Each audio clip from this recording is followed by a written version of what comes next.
So moving on to Bryn Farm. So this is Hugh Jones, around about 80 suckler cows and heifers, spring calving system. Also has an area of arable, of which feeds some of that grain back into finishing bulls, and also the straw goes into that system. Real high dependency or very efficient at rotationally grazing both cows and calves, and also starting to rotationally graze growing cattle too. So again, we can see the same principle to what same sort of structure of what we've looked at from the first farm.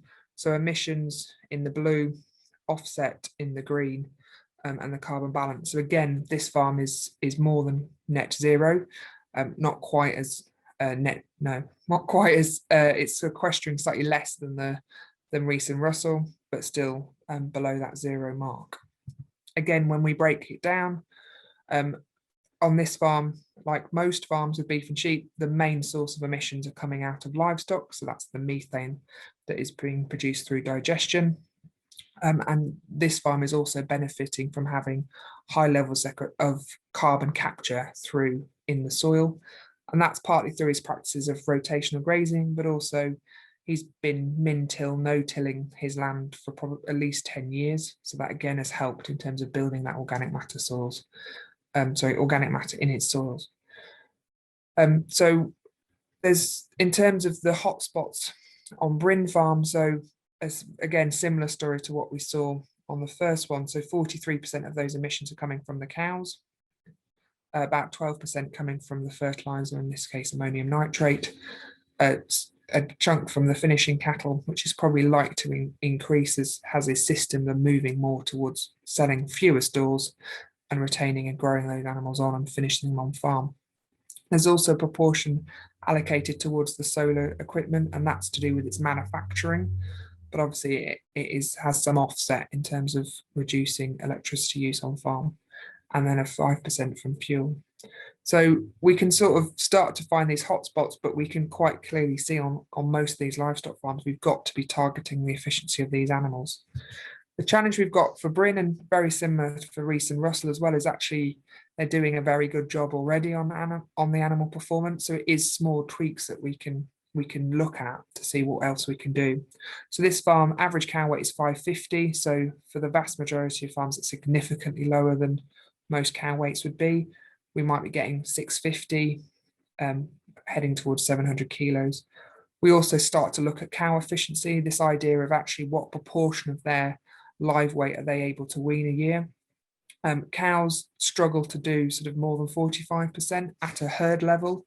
And so an example would be if you're rearing 0.94 calves, so 94 calves per 100 females put to the bull, and they're about 260 kilos at weaning. And again, that's working on about 1 kilo a day growth rate. So again, it's high performing herds that are sort of able to achieve that cow efficiency. Again, on this farm, we have implemented some strategic use of creep feed. Yes, there is emissions associated with that feed coming in, but because of the system involving finishing bulls, it just that and the efficiency of those young animals converting that feed into growth, it fits that system. So strategic use of trying to split up cow groups into male calves and female calves allows us to target that creep quite specifically to those animals that are going to go into a bull finishing enterprise. There's an opportunity to monitor fuel use and also nitrogen use, but again, back to what we've just looked on, the big ticket items on these farms are the animals, and trying to improve the efficiency, ensure that anything that isn't productive is off that farm as quickly as possible. I've sort of mentioned the sort of shift in strategy for this farm. So there's a use of herbal A's. So the farm is on quite light land, quite a lot of sandy land. So it can in the summer be very dry and not necessarily that robust for grass growth.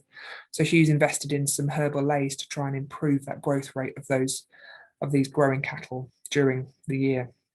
We had some issues this year with performance in that very wet autumn, so they've gone out slightly lighter than we wanted, but we've got this sort of monitoring plan to make sure they're aiming to finish most of them by the autumn. Well, hopefully a bit early, but certainly not going to take them through a full winter. So again, we're monitoring live weight performance of those animals, understanding whether that herbal lay is adding value from a stock performance perspective, but also what it's doing in terms of soil quality. So, Gene, I thought they're just really some